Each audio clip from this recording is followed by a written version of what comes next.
Hello lovely people, it's time for another vinyl pickups video. I'm going to show you over the last few months some of my favourite records that I've picked up. I hope you enjoy this.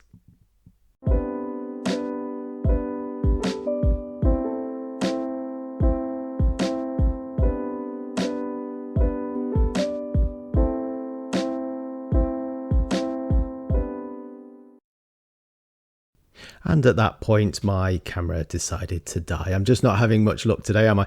But yeah, next up, or first up rather, we have the Beatles with Help, an album I've wanted for a long time.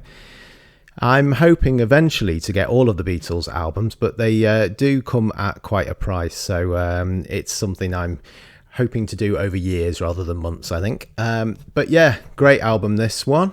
The last of their kind of early albums before they got into Rubber Soul and Revolver and all the more experimental stuff. But yeah, this is kind of a bit of a halfway house. And yeah, it's original, as you can see. This was gifted to me by Di at work. So big shout out to Di and a huge thank you.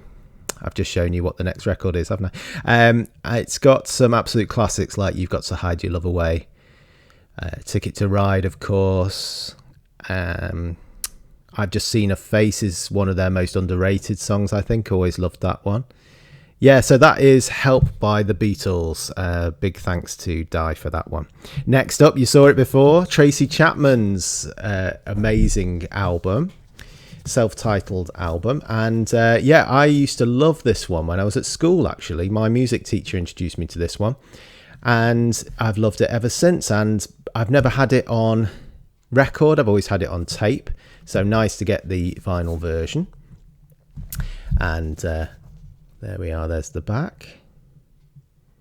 I think my favourite on this one is For You, but yeah, all of them are brilliant. Next up, we have another album that I loved as a teenager. Always had it on CD, never had it on vinyl until now. We have Portishead Dummy. If you've not heard this before, it's one of the biggest albums of the trip hop movement, which was this kind of chilled out hip hop beats with beautiful soulful vocals on it. So yeah, really chuffed to get that one. And that was from another shout out now, my favorite local record shop at the Electric Church in Winsford. Please do check them out if you get a chance. And the next one was also from there, Queens of the Stone Age, Like Clockwork. I've wanted this album for a long time, only ever had it on CD, and it's a double album, amazing artwork. Let me just show you the gatefold here. Absolutely love this this artwork. Quite manga like, actually, isn't it? But yeah, that is an amazing album as well. And my favorite track on this album is probably the last one, actually, the Like Clockwork, the title track. But every single song on here is great. If you like Them Crooked Vultures in particular, it's got that kind I don't know if it came out the same sort of time as that, but yeah, it's got that same kind of feel to it. I love all of their albums, though. Songs for the Death is my other favourite Queens of the Stone Age album so far that I've heard. But yeah, My God Is the Sun is another absolute classic on this. Belting album from beginning to end. All killer, no filler, for sure. Check that out. And that was from the Electric Church as well. Big shout out to them.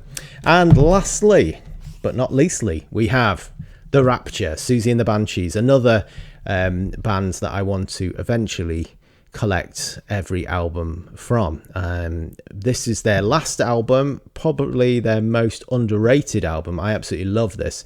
I think the reason why most fans don't like it is because it sounds so different to the rest of their output.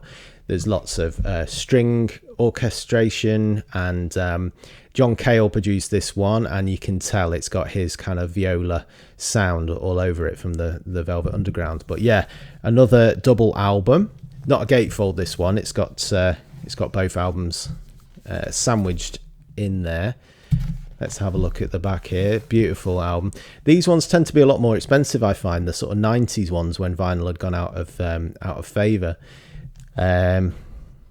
But yeah, another one where I love every single song on here, but my favourite probably the title track, The Rapture, which is kind of a Again, another reason why the fans probably don't like it as much. It's a bit prog, I would say. It's got different sections to it, with swooping strings and pop and punk and all sorts going on. Apart from that, I'd probably go for Tearing Apart, another amazing Susie and the Banshees song that doesn't get the love that it deserves. So that is it. Those are the albums that I have picked up over the last few months. I'd love to hear what your pickups have been over that same time, and I'd love to hear your thoughts on the albums I've shared today. So there we are, just a quick overview of some of the albums I've been looking at and bought over the last few months. Back to me. There we have it, 5 records that I've picked up over the last couple of months. I hope you enjoyed that, and thanks very much for watching. If you've enjoyed this, then feel free to like, subscribe below, and maybe even share with a friend. Thanks very much for watching, and see you again next time.